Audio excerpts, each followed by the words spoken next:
कहानी के शुरू होते ही हम डेविड नाम के एक आदमी को कार ड्राइव करते हुए देखते हैं। शहर में हर तरफ बर्फ फैली थी और इस बर्फीले तूफान में गवर्नमेंट ने किसी को भी बाहर सड़क पे निकलने से मना किया था। खैर डेविड अब एक रेस्टोरेंट में आकर रुकता है जिसकी ओनर है एना। एना के होटल पे ज्यादा रश नहीं है क्योंकि इस तूफान में ज्यादा लोग घर से बाहर निकलना अवॉइड ही करते हैं, इसलिए होटल स्टाफ भी एना का छुट्टी पर था। एना खुद भी यहाँ से जाने ही वाली थी लेकिन डेविड को देखकर रुक गई। वो डेविड को ऑर्डर ला कर देती है और इस दौरान हम नोटिस कहते हैं कि वो काफी घबराई हुई है। उसे बाहर बाहर किसी की कॉल्स आ रही है। एकदम से उसकी नजर खिड़की के बाहर जाती है। वहाँ एक कार रुकी थी जिसे देखकर एना और भी डर गई थी यानी कॉल्स करने वाला अब यहाँ तक पहुँच गया था। यह आदमी होटल के अंदर आते ही एना के साथ जोर जबरदस्ती करना शुरू कर देता है क्योंकि उसे अपनी बेटी से मिलना है और एना उसकी एक्स वाइफ है। यह आदमी क्योंकि ड्रग एडिक्ट था इसलिए कोर्ट ने उसे अपनी बेटी से मिलने से मना किया हुआ था। अब इससे पहले कि यह आदमी एना को मारता है उसके साथ कोई और बदतमीजी करता, पीछे बैठा हुआ डेविड जो ये सब कुछ देख रहा था वो इस आदमी को रुक जाने को कहता है और उसकी यही हरकत एना के हस्बैंड का गुस्सा और बढ़ा देती है। उससे में ही वो डेविड से लड़ने के लिए डेविड तक पहुंच जाता है लेकिन डेविड बहुत ही काम बैठा हुआ था जो उससे कहता है तुम्हारे पास दो ही ऑप्शन है, या तो आप मेरे से लड़कर जेल चले जाओ या फिर आप आराम से घर जाओ, अपनी नशा छोड़ने की तैयारी करो और फिर जज से अपनी बेटी वापस ले लो। यह आदमी डेविड की पुलिस को बुलाने वाली बात से डर गया था इसलिए चुपचाप वो वहाँ से चला जाता है और उसका जाना एना को रिलैक्स कर गया था। ये सब डेविड की वजह से हुआ था। डेविड की समझदारी ने ये सिचुएशन इतने आराम से हैंडल कर ली थी और इसी वजह से एना डेविड से इम्प्रेस हुए बगैर नहीं रह सकी। क्या वो बैठकर डेविड से बात करती है तो उसे पता चलता है कि डेविड मैरिड है। एना का एक्स हस्बैंड अब जाते हुए डेविड की कार का मिरर भी तोड़ गया था लेकिन डेविड उसके लिए भी खामोश रहता है। वो टेप से अपने साइड मिरर को चिपका कर अपने रास्ते पे आगे बढ़ जाता है। तूफान बहुत तेज था, बारिश हो रही थी, आगे बढ़ना वैसे ही मुश्किल लग रहा था और साथ ही डेविड के कार का फ्यूल भी खत्म हो चुका था, इसलिए रास्ते में डेविड फ्यूल डलवाने के लिए रुक जाता है और इसी दौरान यहाँ से गुजरता है एना का एक्स हस्बैंड। उसे पहले ही डेविड पे गुस्सा था, वो अपना सारा गुस्सा यहाँ डेविड पे निकालना चाहता था लेकिन इससे पहले कि वो अपना प्लान अंजाम दे देता एक पुलिस कार इसी फ्यूल स्टेशन पे आकर रुक जाती है। डेविड जैसे ही फ्यूल भरवा कर आगे की तरफ बढ़ता है एना का एक्स हस्बैंड भी अब उनकी कार का लगातार पीछा कर देखता था और ये चीज डेविड ने नोटिस कर ली थी। डेविड जानता था कि वही आदमी है जिससे उसने होटल में पंगा लिया है और अब नुकसान पहुंचाए बगैर तो ये जाएगा नहीं। अपने आप को बचाने के लिए वो स्पीड तेज कर लेता है। उस आदमी से काफी दूर आने के बाद डेविड रोड की साइड पे अपनी गाड़ी लगाकर ऑफ कर देता है ताकि रात के अंधेरे में उस आदमी को डेविड की गाड़ी दिखे ही ना। उसका ये प्लान वर्क भी कर चुका था। वो आदमी डेविड की कार के पास से गुजर जाता है पर उसे कार नहीं नजर आती। डेविड को डर था कि वो आदमी कहीं दोबारा इसका पीछा न करने लग जाए। इसे छुपने के लिए वो यही जंगल से निकलती हुई एक छोटी सी सड़क पर चढ़ जाता है। ये सड़क बहुत ही ज्यादा स्लिपरी थी, सुनसान इलाका था, डेविड को ज्यादा कुछ नजर भी नहीं आ रहा था और इसी स्लिपरीपन की वजह से डेविड की कार का एक्सीडेंट हो जाता है। वो कार स्लिप होकर साइड पे गिर जाती है। डेविड ने काफी कोशिश की कि उसकी कार वहाँ पे सड़क पे आ जाए लेकिन कार के टायर्स बर्फ के अंदर फंसते ही जा रहे थे। मजबूरन अब वो गाड़ी से निकलता है और अपने हाथों की मदद से टायर्स के इर्द गिर्द से बर्फ हटाने की कोशिश करता है लेकिन ऐसे बर्फ की ठंडक में उसके हाथ जख्मी कर के थे। उसे लग रहा था कि अब उसके हाथ टूट जाएंगे। मजबूरन वो अब वापस कार में बैठकर अपनी कार का हीटर ऑन करके अपने हाथों को सेकने लग जाता है। डेविड समझ चुका था कि उसका अब यहाँ से निकलना नामुमकिन है तब तक जब तक कोई हेल्प के लिए आना। उसके मोबाइल में सिग्नल भी नहीं थे कि वो पुलिस को कॉल कर सके। मदद पता नहीं कब आती क्योंकि गवर्नमेंट ने सड़कों पे लोगों को निकलने से मना किया था और ये तो वैसे ही बड़ी मैदान सड़क थी। यही सोचते हुए उसने अपनी कार की बैटरी भी ऑफ कर दी थी। वो अब यहाँ एक सिगरेट लगाता है और उसे पीते पीते ही सो जाता है। सुबह उसकी आँख किसी जानवर के गुर्राने की आवाज से खुली थी। कोई जंगली जानवर उसके आसपास था जिसके डर में डेविड अपनी कार से बाहर भी नहीं निकलता। उस टाइम उसके पास खाने पीने को कुछ भी नहीं था इसलिए वो अपना यूरिन भी स्टोर कर लेता है। डेविड के दिमाग में अब ये बात भी आती है कि अगर ऐसे ही गाड़ी यहाँ खड़ी रही तो बर्फ गाड़ी को पूरी तरह ढक लेगी, फिर कोई ये गाड़ी नहीं देख पाएगा और उसका यहाँ से निकलना और भी ज्यादा मुश्किल हो जाएगा। इसलिए वो अब कार से बाहर निकलता है। दूरबीन से आसपास देखने पर उसे दूर कहीं धुआं नजर आ रहा था यदि वहाँ इंसान रहते होंगे। इसी उम्मीद में वो कार से निकल जाता है कि शायद वहाँ उसे कोई मदद मिल जाए। वहाँ जाने से पहले वो अपनी गाड़ी की डिक्की खोलता है और उसकी गाड़ी की डिक्की में हम बंधी हुई एना को देखते हैं। डेविड जिसे हम अच्छा इंसान समझ रहे थे वो एक किडनैपर था जिसने एना को किडनैप कर लिया था। वो कार से दूर जाने से पहले एना को वार्न करके चाहता है कि इस कार से निकलने की कोशिश भी न करना लेकिन एना क्यों अपने किडनैपर की बात मानती। वो उसके चाहते ही कोशिश करना शुरू कर देती है और उसके जो हाथ और मुंह टेप से बंधे थे वो उन्हें खोलने में कामयाब भी हो जाती है। अब वो इस गाड़ी से भी बाहर निकलना चाहती थी लेकिन कार की बैक साइड अंदर से नहीं खुल सकती थी, इसलिए वो कार के बैक स्पीकर्स को हटाते हुए कार के अंदर आने में कामयाब हो जाती है।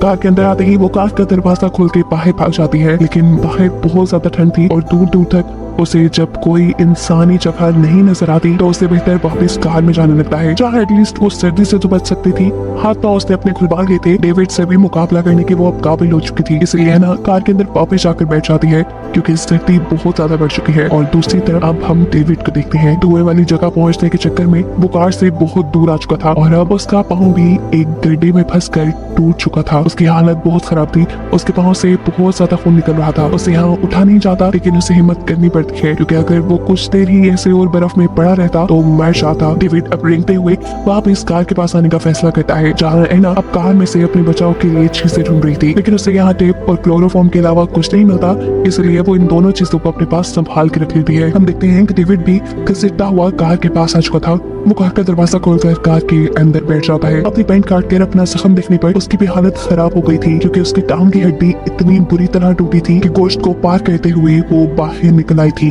दर्द में वो बहुत बुरी तरह चिल्ला रहा था। उसने अपने पास पड़ी एक वायर को अपनी टांग के ऊपर की तरफ बांध लिया ताकि ज्यादा ब्लीडिंग न हो। अपने अंदर थोड़ा कम करने के लिए वो यहाँ जैसे ये हीटर ऑन करता है तो उसे पता चल जाता है कि उसकी कार में छेड़छाड़ की गई थी। वो समझ गया था कि एना के अलावा तो यहाँ कोई हो ही नहीं सकता। इससे पहले कि वो अपना चाकू उठाकर पीछे एना के ऊपर फायर करता, एना उसे ही अचानक से क्लोरोफॉर्म सुंघाकर बेहोश कर देती है। बेहोशी में ही उसने एक ख्वाब देखा जहाँ वो इसी बर्फीले जंगल में है, सामने उसके मरा हुआ जानवर है और उसके दोनों हाथों पे खून लगा है। ये ख्वाब देखते ही वो डर कर उठ जाता है। होश में आने पर वो देखता है कि एना ने उसके हाथ स्टीयरिंग से बांध दिए थे और उसकी गर्दन को सीट से। एना उससे सवाल करती है कि तुम मुझे यहाँ कहाँ ले आए हो और मेरा फोन कहाँ है। जवाब में डेविड बताता है कि तुम्हारा फोन मैंने फेंक दिया था और हम इस टाइम कहाँ हैं ये मुझे भी याद नहीं क्योंकि मैं रास्ता भटक गया था। एना उससे कहती है जो भी है अब तक मेरी मॉम ने पुलिस को कॉल कर दी होगी। पर डेविड बताता है ऐसा नहीं किया होगा क्योंकि तुम्हारा फोन फेंकने से पहले मैंने तुम्हारी मॉम को मैसेज कर दिया था कि तुम अपने एक्स हस्बैंड के साथ हो। और ये सुनकर एना बिल्कुल शॉक हो गई। एना उसका वॉलेट और फोन नहीं लेती है, लेकिन उसके फोन में भी सिग्नल नहीं थे। यहाँ डेविड उससे कहता है बेशक मैं तुम्हारी कैद में हूँ, लेकिन फिलहाल हम दोनों मुश्किल में हैं और हम दोनों के पास जिंदा रहने के लिए सिर्फ एक ही कार ही सोर्स है, इसलिए हमें इसका इस्तेमाल देखभाल कर करना चाहिए। एना उसकी बात मानते हुए कार का हीटर बंद कर देती है ताकि कार की बैटरी खत्म न हो जाए। इसके बाद वो डेविड का वॉलेट चेक करती है जहाँ पे बहुत सारी फेक आईडीज थी, जिसका साफ मतलब था कि डेविड एक फ्रॉड आदमी है और कभी वो एक जगह टिक कर नहीं रहता। एना बहुत ज्यादा थकी हुई थी, उसे नींद भी आ रही, इसलिए वो डेविड की कार में रखी हुई बच्चों वाली सीट को उठाकर कार से बाहर फेंक देती है ताकि वो यहाँ आराम से सो सके। लेकिन डेविड के होते हुए आराम से कैसे सो सकती थी, इसलिए सोने से पहले वो डेविड को भी क्लोरोफॉर्म सुखाकर बेहोश कर चुकी थी। इस मर्तबा भी बेहोशी में डेविड वही ख्वाब देखता है जो उसने पहले देखा था। इस बर्फीली जगह पे एक मरा हुआ जानवर जिसका खून डेविड के हाथों पे लगा था। डर के मारे इस मर्तबा भी डेविड होश में आ जाता है, लेकिन होश में आते ही वो देखता है कि एना पहले से ही जाग चुकी थी और देखिए फौरन बाद एना को भी वॉशरूम जाने की जरूरत पड़ी थी, इसलिए वो गाड़ी से बाहर निकल जाती है और ये मौके का फायदा उठाते हुए डेविड अपनी गाड़ी को पूरी तरह लॉक कर देता है ताकि एना बाहर ही फंस जाए। उसकी इस हरकत से एना झुंझला चुकी थी, उसे बहुत ज्यादा गुस्सा आ गया था। अगर उसे जिंदा रहना था तो वो गाड़ी के अंदर ही रह सकती थी, इसीलिए अब वो बेबी सीट जो उसने पहले उठाकर गाड़ी से बाहर फेंकी थी उसकी मदद से गाड़ी की विंडो तोड़कर गाड़ी के अंदर आ जाती है। विंडो टूटने की वजह से गाड़ी का टेम्परेचर भी बहुत डाउन हो गया था।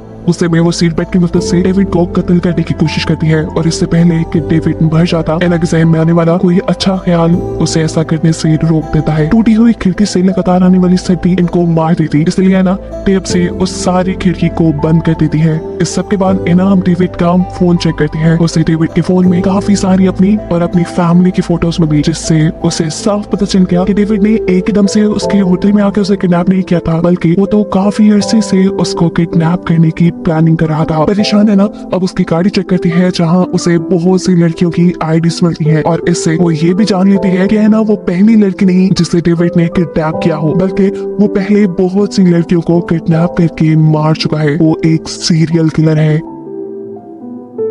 झुंझला कर एना डेविड से सवाल करती है तुम इतनी सारी लड़कियों को कैसे मारते हो और आज तक कितनी लड़कियों को मारा है। जवाब में डेविड कहता है याद नहीं क्या। वो एना को अपनी पहली किलिंग की स्टोरी सुनाना शुरू करता है। सबसे पहली लड़की को बेवकूफ बनाकर मारने के लिए उसने पूरी प्लानिंग की थी। उसने अपना हुलिया शरीफ बना लिया, अपने हाथ में एक अंगूठी पहन ली जिससे वो मैरिड लगे और अपनी गाड़ी की बैक साइड पे एक बच्चों वाली सीट रख ली जिससे ये फील हो कि वो एक फैमिली वाला है।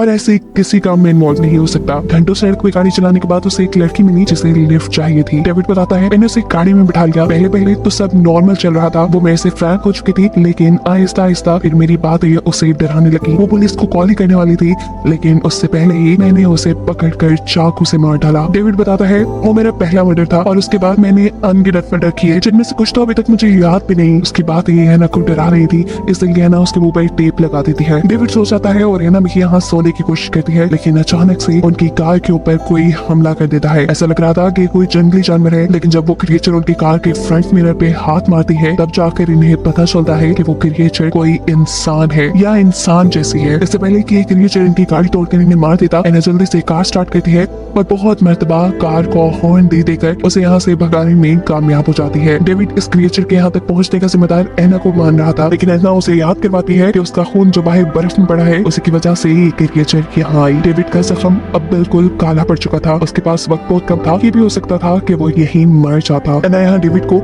इस क्रिएचर के बारे में बताती है और कहती है ये क्रिएचर कोई इंसान नहीं थी, बल्कि ये एक रूह थी, एक भूत था। यहाँ पर रहने वालों का मानना है कि ये क्रिएचर यहाँ पे आए बुरे लोगों को उठाकर मार देती है और अपने शिकार को मारने से पहले वो उसके ख्वाबों में आकर उसे डराती है। ये सुनकर अब डेविड पूरी तरह डर चुका था, क्योंकि उसे भी ख्वाब में कई मर्तबा एक क्रिएचर नजर आई थी। उनकी इन्हीं बातों के दौरान उनकी कार की बैटरी भी खत्म हो जाती है, जिससे हीटर बंद हो जाता है।